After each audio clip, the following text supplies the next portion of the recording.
मेरी पत्नी मुझे कहने लगी एक घर तो बना ले। मैं कहा किसके लिए बनाऊं बता। घर क्या मान रही है, घर क्या होता है, क्या है घर? बिल्डिंग, मकान, ईंट, गारा, सीमेंट और ये सामान से जो सामान, ये घर होता है? या जहां हम 3 जने हो जाएंगे, 5 जने हो जाएंगे, 10 जने जो परिवार के आदमी, वो घर है? बेसिकली घर तो वो है ना जहां परिवार है मेरा, बाकी तो मकान है।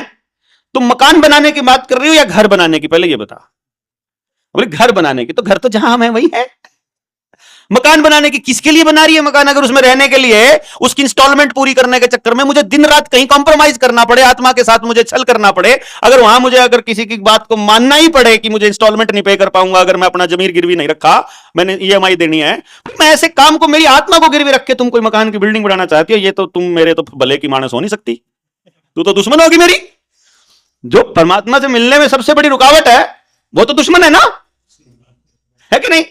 भाई तू पत्नी के रूप में आई, इसका मतलब वो भी तो बहरूपी भेष बदल बदल के भेजते हैं दुश्मन को। अभी तुम इस तरह से आई तो फिर वो समझ गई कि भाई इस आदमी से पंगा नहीं लेने का, रहने दे।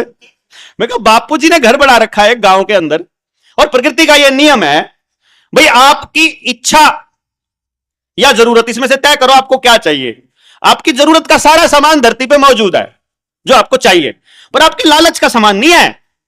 क्योंकि यदि आपका लालच कहीं है, आपके पास एक मकान है और आपको दूसरा भी चाहिए, तो वो दूसरा किसी और के हिस्से का है, वहीं पाप हो जाएगा, फ्रीक्वेंसी लो वहीं जाओगे। अगर आप एक मकान पिताजी ने गांव में बना दिया, अपने ही मकान में रहना हो तो गांव में जाके रह लेंगे, वरना शहर में बहुत बेवकूफ लोगों ने मकान बना रखे हैं, उसमें समझदार किराए पर रह ही रहे, यहां पर रह लेंगे, है कि नहीं? बेवकूफ आदमी मकान बनाएगा, समझदार आदमी उसे किराए पर रहेगा। बहुत सिंपल है, कैलकुलेशन करने की जरूरत ही नहीं। काहे को मैं अपनी पूरी जिंदगी जुगाड़ पिढ़ाने पर लगा रहूंगा, उसके पैसे पूरे करने के चक्कर में। छोटी सी जिंदगी मिली है, 35 साल की उम्र में थोड़ी सी बात समझ में आई, और 50 तक आप मेहनत कर सकते हैं।